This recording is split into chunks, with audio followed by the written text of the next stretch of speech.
Cooperative, violent, chaotic fun. That's the best way I can describe the closed beta for Warhammer 40k Darktide, and I gotta say this may very well be one of the best games to release this year. Today we're going to be taking a look at the title running on GeForce NOW's 3080 tier while discussing what makes it so great, so let's dive right in and get to it.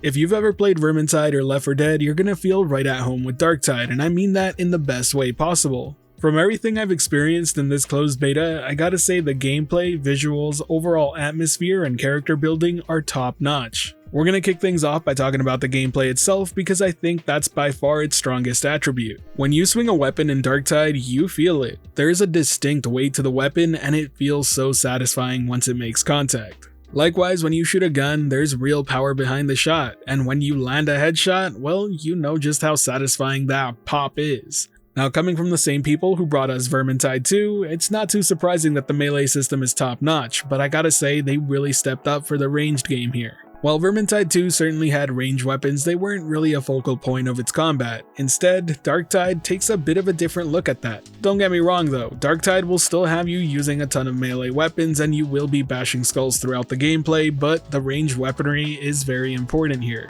It's viable, it feels great to use, and honestly speaking, it's important to use when dealing with certain enemy types. And speaking of enemy types, I want to talk a bit about the specials because they absolutely nailed on how they introduced them into the gameplay experience. For example, there are special units that have things like a flamethrower, grenade launcher, a rabid dog that will pounce on one of you and take you down until you get them off.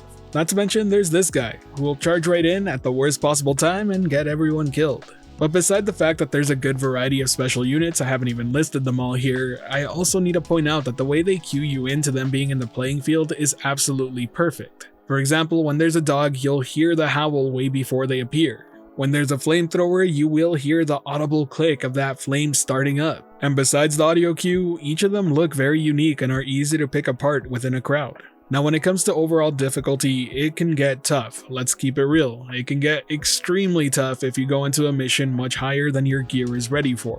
And that's because from what I can tell, difficulty is dealt with in two ways: increased number of enemies and increased health pool for those enemies. So if the weapons you have aren't up to the task, you will struggle, and that's just a plain fact. And that's really where the gameplay loop lies, it's the grind for better gear. After each successful mission, if you're lucky, you'll get a weapon drop, but if not, you'll get paid whatever was listed before you started the mission. If there was a bonus objective and it was completed, that will be added to the overall reward, which you can then take to the hub world to buy better weapons with better stats so you can take on harder challenges and earn more money. I know it's not the gameplay loop everybody loves to hear, but for me, I love the loot and grind, so it's right up my alley. Now there is one more gameplay aspect I want to talk about before we move on to the next bit, and that's the cooperative aspect of it. And that's because it plays a fairly important role. During the easier difficulties, most people can kind of do their own thing, but it's still encouraged that you stick together, and obviously you do get some benefit for being very close together, and that's called toughness. Think of it like a free shield that regenerates, and with coherency, the act of being all close together, your toughness raises dramatically.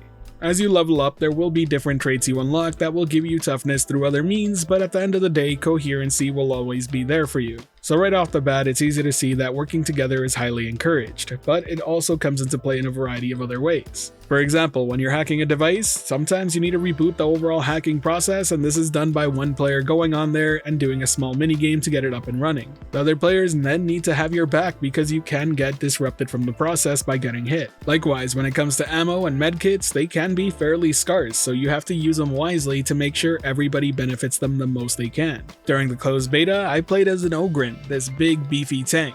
I'm really good at soaking up damage for the rest of the team, but I suck at taking out snipers at a distance. In those cases, it's important for me to call out to let them know that there's a sniper ahead of me and I need them to deal with it because I'm getting hit massively. Teamwork and coordination is actually a very important aspect of the game, and as you progress through the difficulty tiers, you're going to need more and more of it. In my experience, it felt incredibly well balanced, and that's something I'm really happy to report on. I feel like in a lot of cooperative games, your allies sometimes feel unnecessary or they feel absolutely necessary and you feel useless on your own.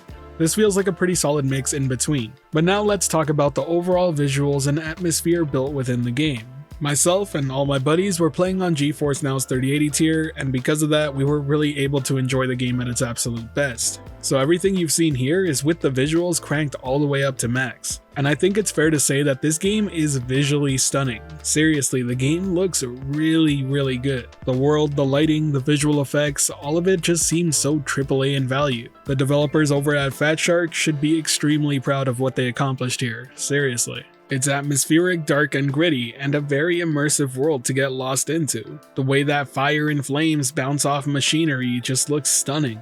And when you play as an Ogryn and shoot that one big shotgun shell into a crowd and see bodies disappear, you just can't help but feel powerful. Now, besides just the visuals to immerse you into the world, I gotta say the character dialogue is also well done. Hearing the back and forth banter of everyone's created character just is a lot of fun, and it makes for some very amusing moments in the heat of battle. Audio is just as important as visuals when it comes to immersing you into the world, and I'm happy to report that it's just as well done as every other aspect of the game I've talked about thus far, which means it's really good. But now, let's talk about some of the negatives, because the game isn't perfect by any means. One of my biggest gripes comes with the fact that there are only 4 classes to choose from. While each one does a great job of being unique and interesting to play on their own, I just wish there was more variety. My biggest complaint about the closed beta is that it felt very restricted to the amount of content we have access to. The closed beta only had 4 missions to choose from, a handful of weapons, some being locked to certain class types, and really that's my biggest complaint so far, which isn't necessarily a bad thing because we know that this is a very content restricted closed beta compared to the full game. To put things into perspective, there are 8 ranged and 8 melee weapons in the beta when there's going to be well over 70 plus in the full release that happens next month. Now in a worst case scenario, and let's say there isn't enough content with the full release, I do think that this game is perfectly built and suited for long-term support. They have all the groundwork laid out to have an absolutely massive hit here, and I have no doubt that Fat Shark will deliver much like they did with Vermintide 2.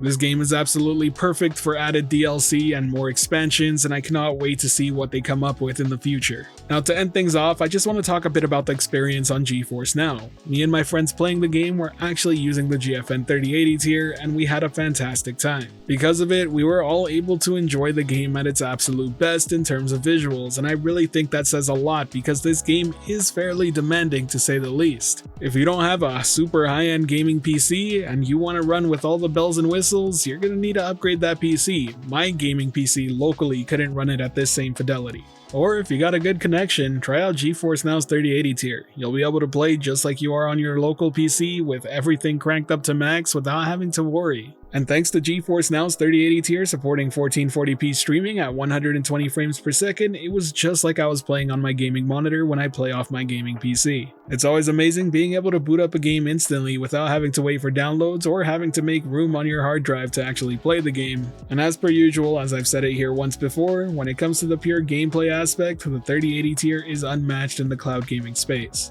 At the end of the day, this closed beta has me extremely hyped to check out the full game when it launches November 30th. Now, if you have any remaining questions about the closed beta or any of my impressions, leave them down in the comments section below. I'll be sure to reply to them. If you enjoyed this video at all or found it helpful, be sure to hit that like button as it really does help the channel out. And if you're wanting more content like this, be sure to subscribe and hit that notification bell as well. As always, this has been the Virtual Cloud, giving you the latest and greatest on everything cloud gaming related, and until next time, I'll catch you in the clouds.